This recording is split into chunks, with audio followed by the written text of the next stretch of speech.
உங்களுடைய உண்மையான குலதெய்வம் யாருன்னு உங்களுக்கு தெரியுமா?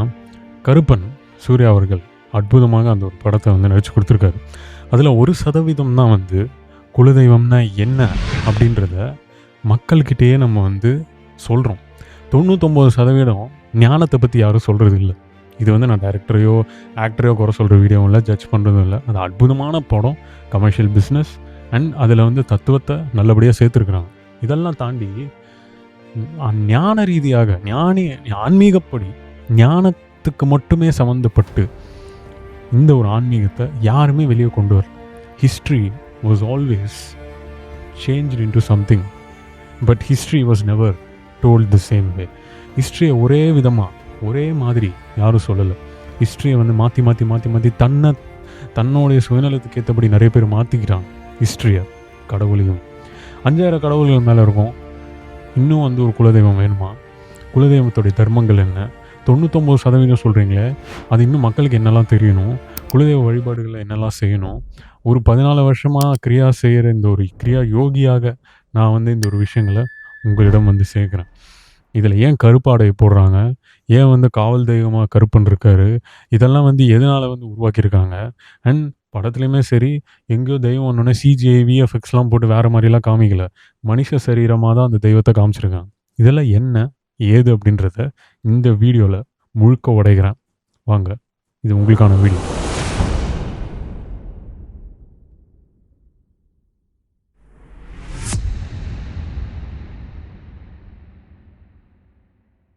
இந்த வீடியோ வந்து நிறைய பேருக்கு ஒரு அவேர்னஸ் அதெல்லாம் வந்து எதுவுமே நான் வந்து சொல்ல விரும்பலை.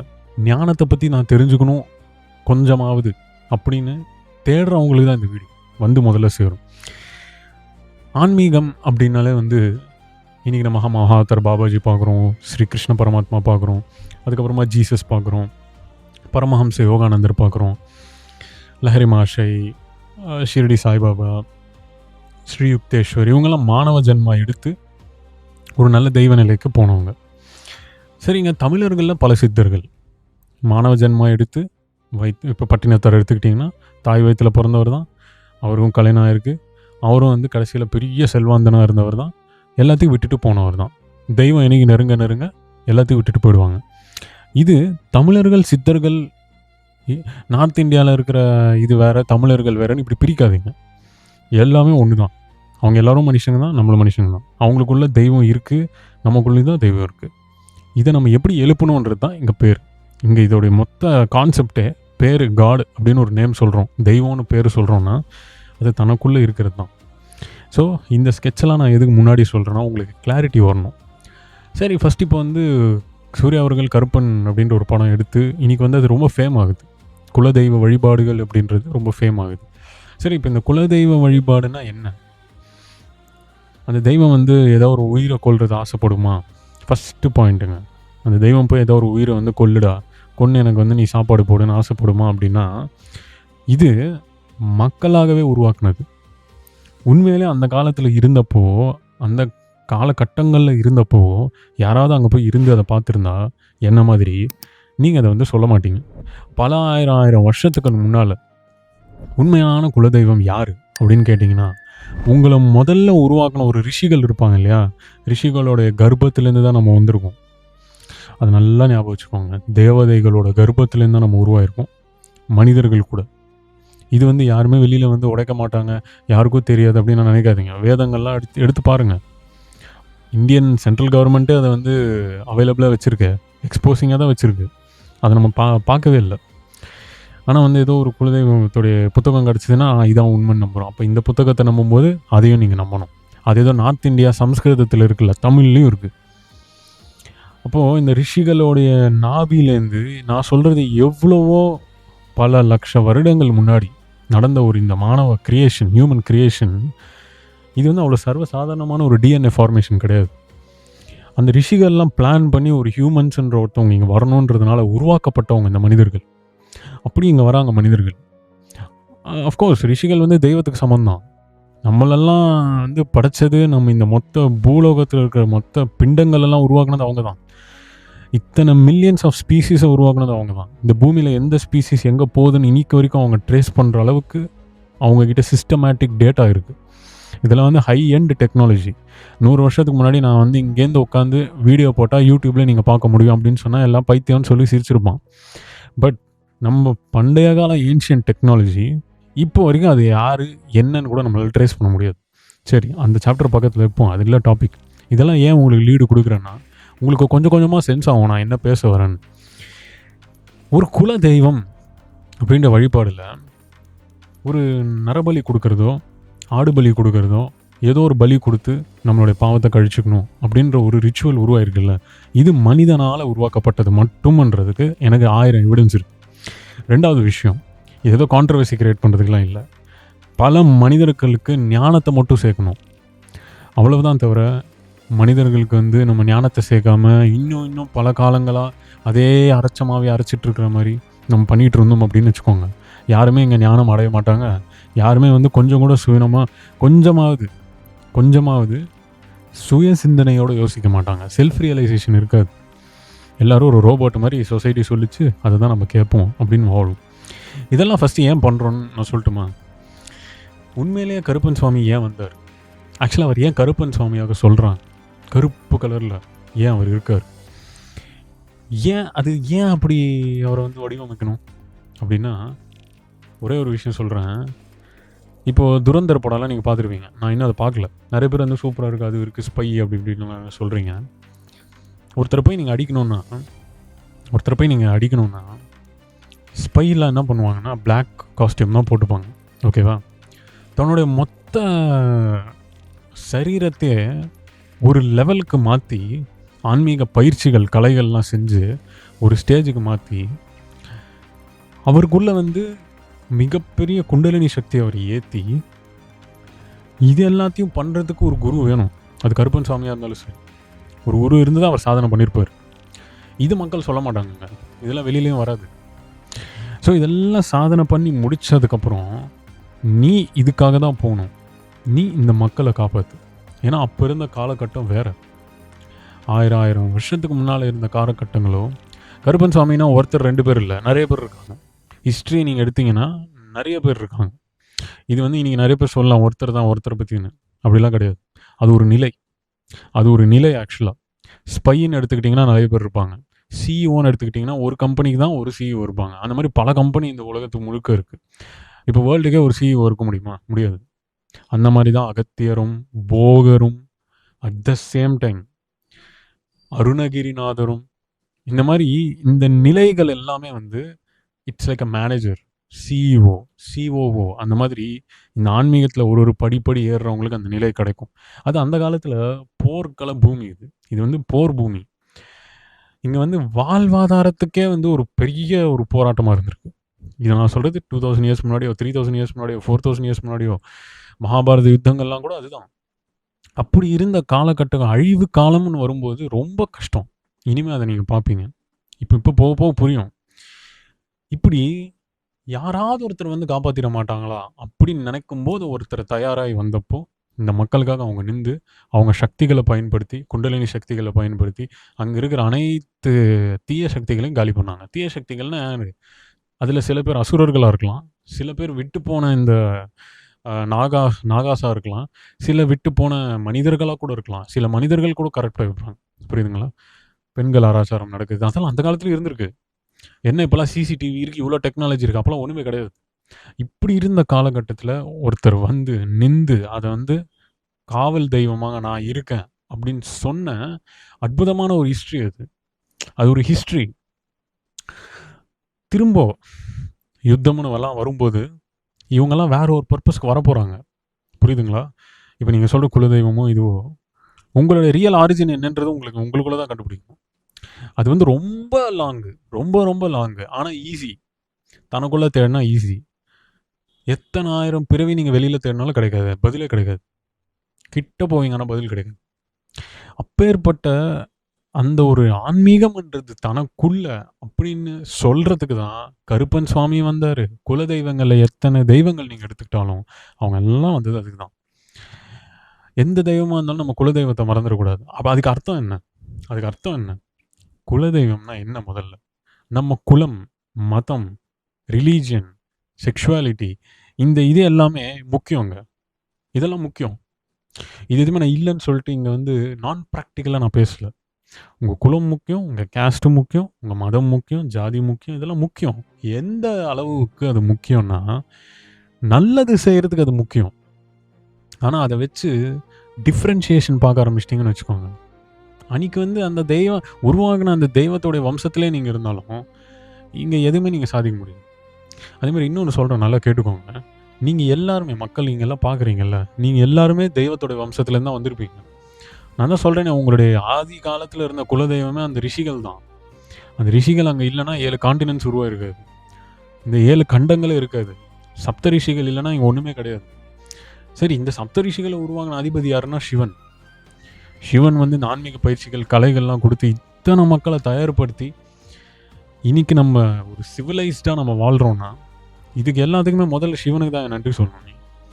ஸோ சரி, இந்த மக்கள்ன்ற ஒரு பெரிய இந்த ஒரு பயங்கரமான ஒரு குண்டலினி சக்தியை தனக்குள்ளே வச்சு, தெய்வ சக்தியும் தனக்குள்ளே வச்சு அந்த ஆத்மாவை தேடுறா அப்படின்னு ஒரு பயிற்சியை கொடுக்கறதுக்கு இத்தனை 1000 குருக்கள் வந்தால், நம்ம ஸ்டில் ஃபஸ்ட் ஸ்டாண்டர்டு கூட எஜுகேஷன் ஆகாமல் அவேர்னஸ் இல்லாமல் போய் ஒரு பலி கொடுக்கறது. இன்னொருத்தனை பற்றி சரி நீ பலி கொடுத்த, சரி உன் புத்தி மாறிச்சா, நீ பலி கொடுத்த, உன் பாவம் கழிஞ்சிச்சா, நீ பலி கொடுத்த, கடைசியில் பார்த்தா 60-70 வயசு வரும்போது விழற ஆள் 40 வயசுலேயே போய் ஹார்ட் அட்டாக்ல போய் சாகுறானே. அப்போ நீ பலி கொடுத்தது எதுக்கு? நீ இத்தனை குலதெய்வங்களை கும்பிட்றது எதுக்கு? உனக்கு உன் மனத்தில் நிம்மதி இல்லைன்னா நீ இத்தனையும் செய்கிறது எதுக்கு? யோசிக்கணும். திருத்துறதுன்றது தனக்குள்ளே தான்.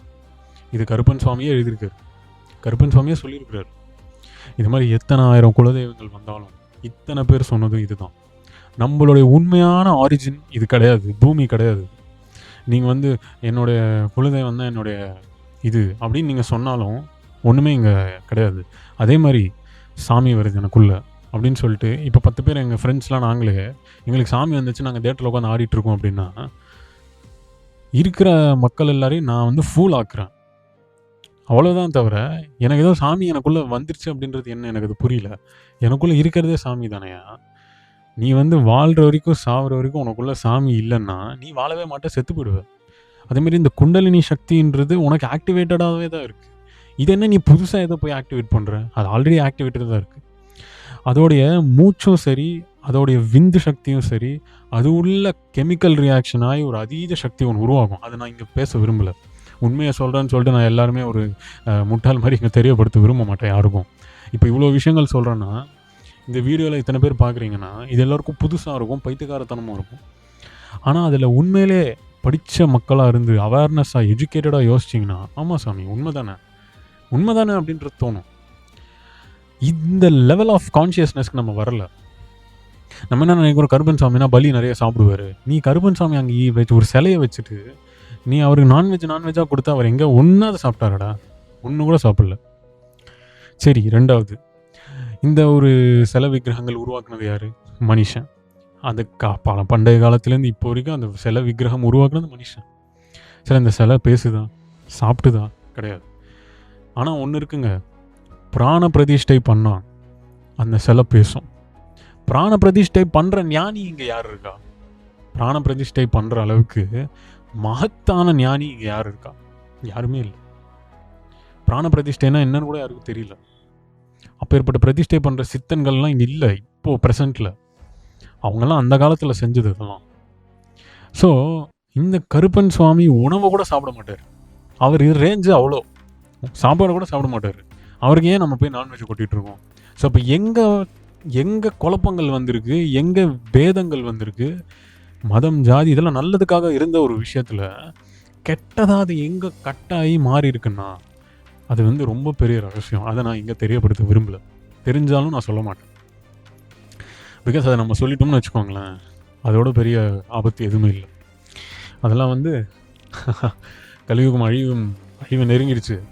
நெருங்கும்போது அவங்களே வந்து சொல்லுவாங்க மக்கள்கிட்ட, ஏன்டா அவங்களுக்குலாம் இது கொடுத்தா நீ போய் எதையோ செஞ்சு என் அக்கௌண்ட்டில் உனக்காக தான் செய்கிறேன் என் மேலே பழிவை போட்டு நீ எல்லா பாவத்தையும் செஞ்சுக்கிட்டு உட்காந்துருக்கிய, இதாடா நான் உனக்கு சொல்லி கொடுத்தேன் அப்படின்னு நாளை பின்னால் அவங்களே வருவாங்க திரும்ப. முருகனோ, கிருஷ்ண அவதாரம் கல்கியோ, இயேசுநாதர் ஜீசஸோ இவங்கெல்லாம் வரும்போது அவங்களே பேசுவாங்க. கண்ணுங்களா எல்லாருமே பாருங்கள். கோரக்கர் சித்தர் வராரு, கரூரார் சித்தர் பிறவி இருக்குது. இது மாதிரி எல்லாருமே வந்து கிளப்பாய் திரும்ப வருவாங்க. ஏன்னா இந்த பூமியை திருத்தணும். அந்த டைமில் தான் நம்ம போயிட்டுருக்கோம் அழிவு நோக்கி. இப்போது குலதெய்வத்தை எப்படி வழி பண்ணணும்? நீங்கள் போங்க, கோவில் போங்க, தப்பே நான் சொல்லலை, பலி கொடுக்காதீங்க. அங்கே போயிட்டு உங்களுடைய வம்சத்துக்கு நல்ல ஒரு குருவும் நல்ல ஒரு ஆன்மீக சிந்தனைகளும் பாவங்களும் சரி புண்ணியங்களும் சரி ரெண்டுத்தையும் கழிக்கிறதுக்கு ஒரு பாதையை காமி சாமி அப்படின்னு கேளுங்க. அது கூட நம்ம கேட்க மாட்டோம். எனக்கு இன்னும் வந்து அது கிடச்சிடணும், கார் இருக்கும், பங்களா இருக்கும், எல்லாமே இருக்கும். இன்னும் ஏதோ இருக்கணும். இன்னும் என்னடா இருக்கணும்? இன்னும் இருக்கணும். நமக்கு சொகுசாக எல்லாமே பகவான் வச்சு எல்லா ரூட் சிஸ்டமையும் கிளியர் பண்ணிட்டா கூட நமக்கு வந்து ஃப்ளைட் வேணும்னு கேட்போங்க. நம்ம சரி கடன் இல்லை, எதுவுமே இல்லை, எல்லாம் நிம்மதியாக இருந்தாலும் ஏதோ வேணும்னு கேட்போங்க நம்ம. இந்த மாதிரி அங்கே போயிட்டு நம்ம என்ன செய்யக்கூடாதோ அதுதான் செஞ்சுட்ருக்கோம். அது எனக்கு பார்க்கும்போது ஒரு வலி வேதனையாக தான் இருக்குது. எந்த கோவில் போனாலும், குலதெய்வ கோவில் போனாலும் எல்லாமே ஒன்று தான். இங்கே சலார்னு ஒரு படம் வந்துச்சு. சலார் படத்தில் பிரபாஸ்ன்ற ஒரு கேரக்டர் பெண்கள் அராச்சாரம் நிறைய நடக்கும்போது, அந்த அராச்சாரங்கள்லாம் நடக்கும்போது பெரிய பெரிய வில்லன்ஸை காலி பண்ணுறதுக்கு காட்டேர் அம்மா அப்படின்ற ஒரு குலதெய்வமாக அவருக்குள்ளே ஏதோ ஒரு பெரிய பிளட்டு வைலன்ஸ் எல்லாம் புரைச்சிக்கிட்டு ஒரு சீன் இருக்கும். இப்போ கூட நீங்கள் அந்த ஷாட் பார்க்கலாம். அந்த ஷாட்டு அங்கே இருக்கிற மக்கள் எல்லாருமே அவர் வந்து குல தெய்வம் அப்படின்னு சொல்லிட்டு அவங்க வந்து நம்புவாங்க. இதெல்லாம் வந்து நாளைக்கு வந்து உங்களுக்கு 1,00,000 ரூபா பிரச்சனை, நான் வந்து 1,00,000 ரூபா கொடுத்துட்டேன், என்ன நீங்கள் தெய்வம் தான் சொல்லுவீங்க. புரியுதா? உங்களுக்கு ஒரு பெரிய பிரச்சனை இருக்குது, தெய்வம் மாதிரி வந்து காப்பாற்றினப்பா. இதே பல 1000 பேருக்கு நான் அதை பண்ணேன்னா அங்கே நானே ஒரு தெய்வம் ஆகிடுறேன். உங்களுக்கு புரிஞ்சுதா பாயிண்ட்டு? இப்படி ஹிஸ்ட்ரியில் பெருசாக நாலேஜ் இல்லை, ஆனால் எல்லோரும் அறிவாளியான மக்கள் இருந்தாங்க. அதை கண்ணால் பார்த்த எல்லா மக்களும் அறிவாளியாக இருந்தாங்க. பட் அங்கே இருந்த நிறைய மக்கள் உண்மையை தான் எழுதுனாங்க. நடுவில் வந்ததுல அடுத்த தலைமுறையாக அதை வந்து மாற்றிட்டாங்க. பிகாஸ் வருமானம் வராது. அதெல்லாம் இருக்கலாங்க, நான் தப்பு சொல்லலை. கொள்ளை அடிங்க, கோவில் பேர்லேயும் கொள்ளை அடிக்கிறாங்க, அதெல்லாம் அடிக்கட்டும், நான் தப்பே சொல்லாது. தர்மமாக கூட வச்சுக்கோங்க, ஒன்றும் தப்பு இல்லை. அவங்க வயிற்று பொழைப்புக்கு. நான் சொல்கிறது அவேர்னஸை தப்பாக திணிக்காதீங்க. ஒரு உயிரை நம்ம கொல்றதுக்கு எந்த ஒரு விதமான ஒரு சின்ன ரைட் கூட நமக்கு கிடையாது. நிறைய பேர் வந்துடுவாங்க, அப்போனா வெஜிடபிள்ஸ் சாப்பிட்றோமே, வெஜிடபிள்ஸ் உயிர் இல்லையா? உன்னுடைய லைஃப் ஃபார்ம் அப்படின்றது வெஜிடபிள்ஸ் கூட நம்ம சாப்பிடக்கூடாது தான். புரியுதுங்களா? அதுக்கு தான் ஞானிகளோ, கருப்பன் சுவாமி கூட, காட்டேரம்மா கூட, இந்த அம்மன்களோ இவங்களோ எல்லாருமே யாருமே வந்து உணவுன்றதே வந்து அவங்க டச் பண்ண மாட்டாங்க. ஒரு ஸ்டேஜுக்கு அப்புறம் வாழ்கிற வரைக்கும் போக போக போக போக போக போக புண்ணியமும் பாவமும் ரெண்டுத்து கழிச்சுக்கிட்டே இருப்பாங்க. எதனால, எதில், எங்கே? தனக்குள்ள உங்கள் சரீரம் உள்ளே இருக்கிற தசவாயுக்களும் உள்ளே இருக்கிற குண்டலினி 7 சக்கரங்களும் இது எல்லாமே ஏன் இயங்குது, எதுக்கு இயங்குதுன்னு கொஞ்சமாவது அறிவு வச்சு நம்ம யோசிச்சா நமக்கு எல்லாமே புரியும். நம்ம எங்கே அதெல்லாம் யோசிக்கிறோம்? நமக்கு வந்து டெய்லி போகணுமா? யாருக்குமே ஹார்ட்ஃபுல்னஸ் இல்லைங்க. கடவுள்னால் வந்து பக்கத்தில் தான், நம்ம செருப்பு எப்படி பக்கத்தில் வச்சுட்டோமோ அந்த மாதிரி கடவுள்னால் ஒரு ஓரத்தில் வச்சுருக்கோம்.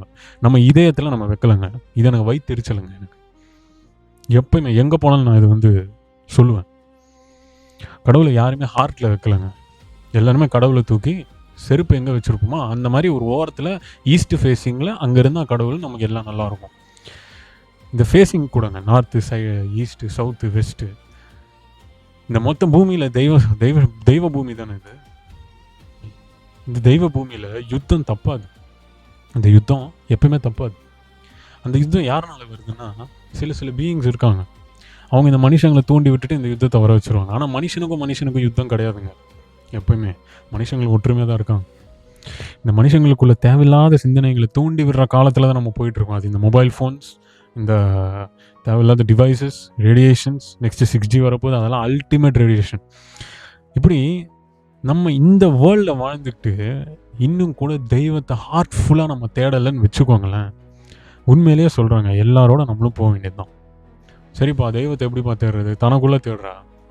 1000 வருஷங்களாக பல மில்லியன்ஸ் ஆஃப் இயர்ஸாக சிவனே அதை தான்டா சொல்கிறாரு, தனக்குள்ளே தேடுறாங்க. உனக்கு வந்து இந்த சரீரம் எதுக்குடா கொடுத்துருக்கேன்? இந்த போன்ஸு, கை, இந்த ஃபிங்கர்ஸ் 5 ஏன்டா வச்சுருக்கேன்? பஞ்சபூதங்களை வந்து நீ இந்த 5 விரல்கள் தான்டா இது பண்ண முடியும். நிறைய பேர் முட்டை அறிவாளி, 10 விரல் இருக்கேங்க எனக்கு, அதில் 5 விரலில் பயிற்சி பண்ணணும், மீதி 5 விரலில் முத்திரைகள் யூஸ் பண்ணி பஞ்சபூதங்களை இயக்கணும். அறிவில்லாமல் வைக்கல, அறிவாலையாக படைச்ச அந்த ஒரு ரிஷிகளையோ அந்த மாதிரி ஒரு கேலக்சியில் நம்ம பிறந்து இவ்வளோ அற்புதமாக வாழ்கிறோன்னா நம்ம உணராத வாழ்கிறோம். சும்மா இப்படி இப்படி பண்ணிட்டா என்னடா வரும், இப்படி இப்படி பண்ணிட்டா இப்படி என்ன வரும்? ஏதாவது ஒரு அறிவு இருக்கா? இப்படி இப்படி இப்படி பண்ணிட்டு ஒரு நிமிஷம் கூட இருக்காது, 20 செகண்டு தான். நான் நிறைய பேரை பார்த்துருக்கேன் சின்ன வயசுலேருந்து. இங்கே இல்லைங்க, இங்கே இல்லவே இல்லை. ஒதுக்கிட்டுமா மரணம் வரும்போது ஒன்றையும் ஒதுக்கிடுவான். போ, நான் ஏதோ நினச்சேன் போ. யார் ஒதுக்குவா? ஆத்மா தான். ஆத்மா மேலே இருக்கிற குருமார்கள், இந்த உடலை விட்டு கிருஷ்ணரோ ராமரோ பெரிய பெரிய மகான்களுடைய ஆத்மாக்கள் எல்லாமே பார்த்துட்டு தான் இருக்கும். எல்லாமே பார்த்துட்டு தான் இருக்கும். யார் மூலியமா? உன்னுடைய ஆத்மா மூலியமாக தான். எல்லா ட்ரேஸ் சிப்பு ஆத்மா தான். இந்த சிப்பு எல்லாத்தையும் காட்டி கொடுத்துருவாங்க. அவங்களுக்கு தெரியும் இவங்களை இதுக்காக படைச்சா இவங்க என்னடா இப்படி இருக்காங்க. ஸோ மக்கள் வந்து இனிமேல் இந்த குலதெய்வங்கள் இதெல்லாமே ஃபாலோ பண்ணுங்கள். கோவிலுக்கும் போங்க, இதெல்லாம் நான் தப்பே சொல்ல மாட்டேன். அங்கங்கே போய் அங்கேயும் போய் அந்த இடத்த கூட நீங்கள் வந்து அந்த இடத்தையே நீங்கள் வந்து மாற்றாதீங்க.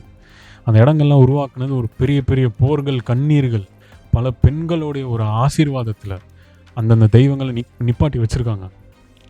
பட் நம்ம அங்கே போயிட்டு நம்ம சுயநலத்துக்காக, நம்ம ஜெனரேஷன்ஸுக்காக, நம்ம என்னென்னமோ இன்னும் நம்ம தப்புகள் செய்கிறதுக்காக அந்தந்த கோவில்களுக்கு போகிறோம். அதனால் இறைவனை யாருமே இங்கே வைக்கலை. இறைவன் இங்கே வச்சாலும் நான் ஒருத்தன், நான் இதை கரெக்டாக பேசுகிறதுக்கு தகுதி இருக்குது. இறைவன் இங்கே வச்சாதான் இதெல்லாம் பற்றி பேச முடியும். இறைவன் இங்கே வைக்கலன்னு வச்சுக்கோங்க, தனக்குள்ளே நம்ம தேடலன்னு வச்சுக்கோங்க. அதுவும் இந்த குண்டலினி 3வது கண்ணெல்லாம் ஒரு நாளில் திறந்துடுவாங்க. சரிடா, நீ வந்து போய் ஒரு இன்வெஸ்ட் பண்ணுற பேங்க்குக்கார மேனேஜர்கிட்ட போய் பேசு, ஏங்க நான் 10 லட்ச ரூபா போடுறேன், நாளைக்கு எனக்கு 40 லட்சமாக வருவாங்கன்னு கேட்டால், நீ படிச்சிருக்கியா படிக்கலையாடான்னு கேட்பான். அவங்க கேட்பானா இல்லையா? தப்பு இல்லைல்ல. அந்த மாதிரி ஆன்மீகத்தில் என்கிட்ட வந்து யாராவது இந்த 3வது கண்ணு குண்டலினிலாம் வந்து இப்படி திறந்துருவாங்க அப்படி திறந்துருவாங்கன்னு கேட்டால் நான் வந்து தப்பாக நினைக்க மாட்டேன். கேட்குற விதம் ஒன்று இருக்குது, இன்னொசென்ஸில் கேட்குறது அது வேறு விதம். வெறுமனே நக்கலாவோ வெறுமனே இப்படி கேட்குறதோ அப்படின்றது எனக்கே தெரிஞ்சிடும். தெரிஞ்சு போச்சுன்னு வச்சுக்கோங்க, நான் என்ன தெரியுமா சொல்லுவேன், ஒரே வாய்ப்பு தான் உனக்கு இருக்குது. ஒழுங்காக 18 வருஷம் பண்ணு. ஒரு சின்ன தப்பு பண்ணாலும் நான் உன்னை வெளியே துரத்திடுவேன், நீ இங்கே பயிற்சி பண்ணாது. அதுக்குமே இந்த பிறவியில் நீ எந்த குருவை தேடினாலும் உனக்கு குரு கிடைக்காது. அப்படி ஏதோ குரு கிடைச்சாலும் இந்த அளவுக்கு நான் சொல்கிற மாதிரி யாரும் சொல்ல மாட்டோம். ஸோ ஆன்மீகம்ன்றது இத்தனாயிரம் பிறவி கிடச்சி ஒரு நல்ல மனுஷ பிறவி கிடச்சிருக்கு. அதில் உட்காந்து இன்னும் நம்ம வெளியே தேடிட்டு இன்னும் பெரிய பெரிய பெரிய பெரிய வேதனைகளையும் பெரிய பெரிய டிஃப்ரென்ஷியேஷன்ஸையும் இன்னும் என்னுடைய மதம் தான் அதுதான் பெருசு அப்படின்னு சொல்லிட்டு தெரியாதீங்க. இங்கே எவனுமே பெருசு இல்லை. நாளைக்கு போர் வரப்போகுது, எவன் பெருசுன்னு நான் பார்க்குறேன். பார்க்கலாமா? யார் பெருசுன்னு நான் பார்க்குறேன். ஸோ இது வந்து நான் ஓப்பன் ஸ்டேட்மெண்ட்டாக சொல்கிறேன். இங்கே எவனுமே மிஞ்ச போகிறது இல்லை. யார் மிஞ்சுவான்னு எனக்கு தெரியும். ஆன்மீகத்தில் தன் மூச்சை இத்தனை வினாடி இத்தனை கணக்குன்னு ஒன்று இருக்குது. அதை நான் இங்கே வீடியோவில் சொல்ல முடியாது. அந்த கணக்குகளை கரெக்டாக பரிசீலனை பண்ணி உள்ளுக்குள்ள தெய்வத்தை நிப்பாட்டினா முடியும். அடுத்த பிறவிக்கு போக வேண்டிய அவசியம் இல்லை, அடுத்த நரகத்தை அனுபவிக்க அவசியம் இல்லை. இருக்கும்போது இந்த உடலை எப்போ விடணும் எங்கே விடணும் தெரிஞ்சு விட்டு போயிட்டே இருப்போம். அப்பேற்பட்ட அல்டிமேட்டான ஒரு பாயிண்ட் தான் இந்த ஒரு தெய்வீக வாழ்க்கை. நம்ம வாழ்கிறதே தெய்வீக வாழ்க்கை தான். ஏதோ புதுசாக சாமி நமக்குள்ளே வர்றதெல்லாம் இல்லை. நம்ம 24 ரவுண்ட் த கிளாக் தெய்வத்தோடே தான் வாழ்கிறோம். உணரலடா, ஒரு செகண்டு கூட உள்ளே இருக்குன்றது உணரல. இல்லாதவனுக்கு தெய்வத்தோடைய அன்பு உருவாகாது, அது உருவவே ஆகாது. ஒரு தொழில் செய்கிறோம், கர்மயோகம், அதில் தெய்வத்தை நம்ம கொண்டு வர தேவையில்லை. தெய்வம் உள்ளேருந்து தான் செய்யுது. இதில் என்ன புதுசாக ஏதோ தெய்வத்தை கொண்டு வரும்? பக்தி யோகம், இறைவன்கிட்ட எதையுமே கேட்க வேண்டாம், எந்த விஷயத்தையுமே செய்ய வேண்டாம். சைலண்ட்டாக நில். உனக்கு மன நிம்மதி வரணும், சைலண்ட்டாக நில். நிற்கும்போது உன்னோட வாழ்க்கை ஆட்டோமேட்டிக்காக ஒரு குரு கிட்ட அனுப்பும். இல்லையா, எனக்கு ஒரு நல்ல குரு வேணும்னு கேளு. இது 2 தான் கேட்கணும் இறைவன்கிட்ட. ஒன்று அமைதியாக நின்று குருவே அந்த இறைவனை புரிஞ்சுக்கிட்டு உனக்கு கொடுக்குற வழி. நீங்கள் போய் நிற்கிற எல்லா சிலைகள்லாம் இருக்குல்ல, அந்தந்த இடத்துக்கெல்லாம் போகும்போது ஆட்டோமேட்டிக்காக வந்து உங்களை கண்காணிப்பாங்க. இதுதான் இவன் வரான், இந்த அக்கௌண்ட்டுக்கு இவனை சேர்த்து. இதில் 99.8% இவங்க எல்லாருமே ஜஸ்ட்டு சும்மா வந்துட்டு சும்மா போகிறவங்க தான். இதில் 2% உண்மையிலே பக்தியை ஃபாலோ பண்ணி அந்த பக்தியில் வழிபட்டு எனக்கு உண்மையிலே தெய்வம் வேணும், நீ பார்த்துக்கோ அப்படின்னு. பணக்காரனாகவும் இருப்பான், கஷ்டங்களும் இருக்கும், புவராக இருக்கலாம். ஆனால் ஒரு 0.2% மட்டும், 0.2% மட்டும் உண்மையிலே தேடுறாங்க. அந்த மாதிரி மகான்கள் உருவாகணும். அவங்க மனிதர்கள் இல்லை, அவங்க உண்மையிலே மகான்கள். எதையுமே தெய்வத்துக்கிட்ட கேட்காம வெறுமனே நம்ம வந்து இப்படி தான் வாழணும், நமக்கு இந்த லைஃப் இப்படி கொடுத்துட்டாங்க, இருக்கிறதுல எனக்கு தெய்வம் இதை கொடுத்துருக்காரு, ஆனால் நான் இதெல்லாம் பெரிய ஆள் ஆகிட்டா கூட நாளைக்கு அது இல்லைல்ல நான் அப்படின்றவங்க இருக்காங்க, நிறைய பேர் இருக்காங்க.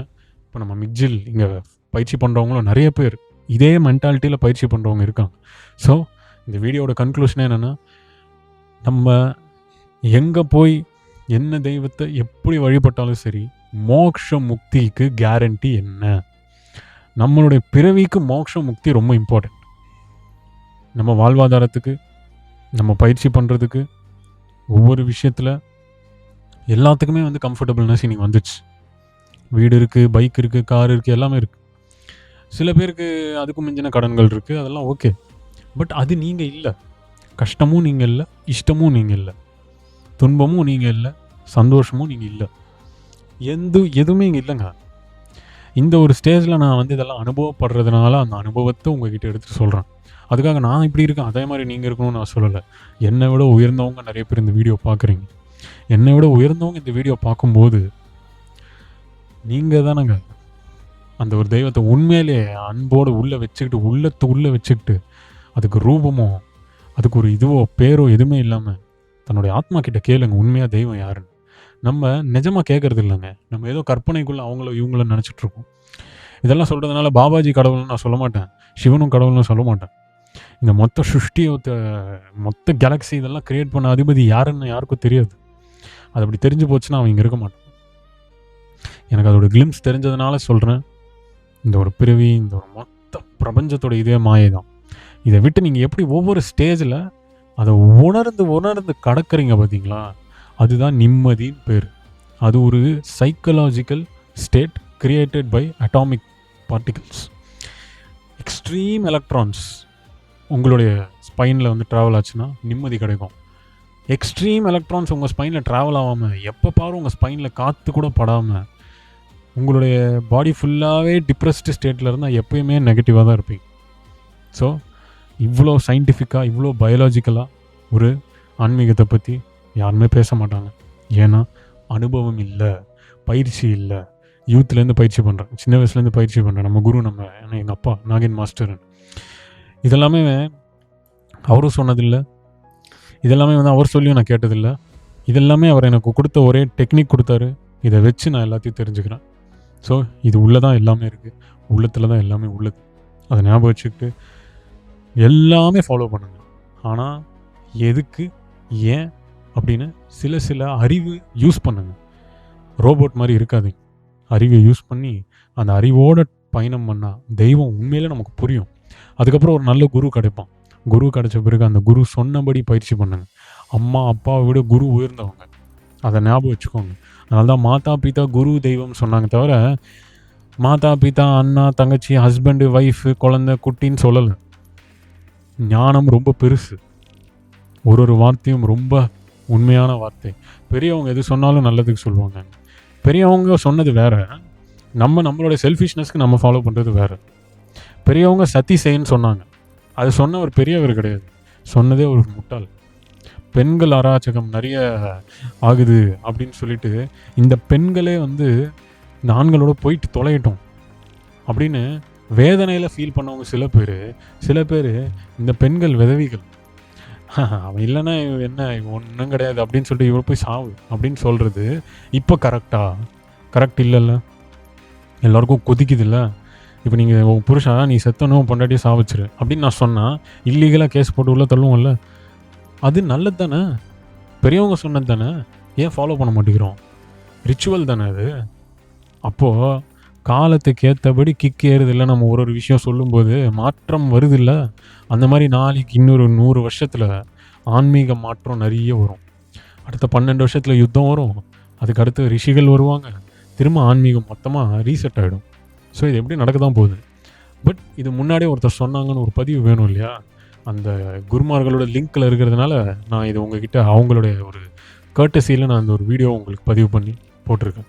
குலதெய்வங்கள் எத்தனை நம்ம எங்கே போய் சுற்றினாலும் அந்த மகான்களுக்கு ஈடே கிடையாது. அந்த மாதிரி குலதெய்வங்கள் எத்தனை பேர் இருந்தாலும் சரி, மனுஷங்க மாறாத வரைக்கும் அந்த தெய்வங்கள் இருந்து யூஸ்லெஸ் தான். அந்த தெய்வங்களையும் நீங்கள் வந்து குட்டிச்சோறு ஆக்கிட்டீங்க. நம்ம ஒழுங்காக இருந்தால் தான் அவங்களுக்கு நல்ல பேர். நம்ம ஒழுங்காக இல்லைன்னா, ஒழுங்காக இல்லாமல் இன்னும் அவங்க பேர் வச்சு நம்ம கெட்ட கெட்ட விஷயங்கள், வியாபாரம் செஞ்சால் கூட பரவாயில்லையா, வியாபாரம் செஞ்சுக்கோ பணத்தை வச்சு. ஆனால் நீ செய்கிற தீய விஷயங்கள்லாம் ஒன்று இருக்குது பார்த்தியா, அதெல்லாம் வந்து யாருமே மன்னிக்க மாட்டாங்க. காலத்தில் அழிச்சிடும் ஒன்று. அது யாராக இருந்தாலும் சரி, பிகாஸ் ஹிஸ்ட்ரி, அது நானாக இருந்தாலும் சரி, நானாக இருந்தாலும் அழிஞ்சு தான் போகணும். அது எதுவும் உங்களை சொல்கிறேன்னு இல்லை, எனக்கே நான் சொல்லிக்கிட்டா கூட இதுதான் நான் எப்போவுமே நான் வந்து சொல்லிப்பேன். நம்ம வந்து அந்த ஒரு நேமை வச்சு நம்ம ஒரு அராச்சகம் போய் ஒருத்தவங்களை காலி பண்ணுறதோ, ஒருத்தவங்களை வந்து இப்போ இன்னொருத்தவங்களை பலி கொடுக்கறதோ, இதெல்லாம் நம்ம செய்கிறோம் அப்படின்னா, அப்போ நான் என்ன தெரியுமா சொல்லுவேன், எப்ஸ்டைன் ஃபைல்ஸில் எப்ஸ்டைன்ன்ற ஒருத்தர் இந்த குழந்தைங்களெல்லாம் தூக்கிட்டு போய் பலி கொடுத்தா நமக்கு ஜிவ்வுன்னு ஏறுது. ஏய் என்னடா அப்படி எப்படி எப்படி புடச்சிக்கிட்டு வருது. அப்போ நம்ம இங்கே உட்காந்து ஒரு வாயில்லாத ஜீவனை போய் பலி கொடுக்கறது கரெக்டா? செஞ்சு வச்சுக்கோங்க மக்களே. அது கரெக்டாக தப்பா எனக்கு தெரில மக்களே. அது நீங்கள் கரெக்டு தான்ப்பா செய்யணுன்னா வாங்க எல்லாருமே போய் செய்யலாம். அப்போ எப்ஸ்டைன் செஞ்சதும் கரெக்டு தான். ஸோ எதுவாக இருந்தாலும் லாஜிக்காக யோசிங்க, எதுவாக இருந்தாலும் ஈக்குவலாக யோசிங்க. இதுவுமே வந்து கம்பேர் பண்ணுறதா இதுவோன்னு கிடையாது. உயிர், பெயின், சஃபரிங், நியூரான்ஸ், டிப்ரெஷன் இதெல்லாம் ஒன்று தான். என்ன லீவ்ஸ்க்கோ வெஜிடபிள்க்கோ நியூரான்ஸ் வந்து அவ்வளோ இல்லை, சுத்தமாக இல்லை, மினிஸ்கியூல் லெவலில் தான் இருக்குது. ஆனால் நடமாடுற இந்த ஜீவராசிகளுக்கு, மனிதர்களுக்கும் சமமாக சொல்கிறேன், நியூரான்ஸ் ட்ரிமெண்டஸாக வேலை செய்யும். அதனால அது வந்து லிவிங் திங்காக நம்ம பார்க்குறோம். ஸோ இது மாதிரி எவ்வளவோ டீப் விஷயங்களை தெரிஞ்சுக்கணும் அப்படின்றப்போ சப்ஸ்கிரைப் பண்ணிக்கோங்க. கிரியா யோகம் கற்றுக்கணும்னு நினைக்கிறவங்க இந்த காண்டாக்ட் நம்பருக்கு கிரியா கற்றுக்கலாம். இங்கே வந்து நம்ம இலவசமாக அந்த கிரியா சொல்லிக் கொடுக்குறோம். ஃபஸ்ட்டு 1.5 இயருக்கு ஆன்லைன் மெடிடேஷன், யோகா இதெல்லாம் செஞ்ச பிறகு தான் கிரியா யோகத்துக்கே நீங்கள் தகுதியாக முடியும். அதுக்கப்புறமா நீங்கள் வந்து தாராளமாக நேரில் வந்து வீட்டில் கற்றுக்கலாம். ஸோ இது சொல்லி இந்த வீடியோ விட்டு விடைபெறேன். இந்த வீடியோ சில பேருக்கு வந்து ரொம்ப ஹார்ஷாக இருக்கும், சில பேருக்கு பிடிக்காது, சில பேருக்கு இதுவாக இருக்கும். என்ன நீங்கள் நினச்சிக்கிட்டாலும் எனக்கு பிரச்சனையே இல்லை. தெய்வத்தை ஹார்ட்ஃபுல்லாக நினைக்காத 99% மக்களை தான் நான் பார்த்துருக்கேன். 1% மக்களில் தான் நான் வாழ்கிறேன். இந்த 1%த்துலேயும் இன்னும் தெய்வத்தை எப்படியாவது அன்போட பார்க்கணுமேனு ஏங்குறவங்க நிறைய பேர் இருக்காங்க. அந்த மாதிரி மக்கள் தாங்க அடுத்த யுகத்துக்கு தயாராக இருக்கிற மக்கள். இது இன்னைக்கு சொல்லி நான் விடைபெறேன். ஹரி ஓம்.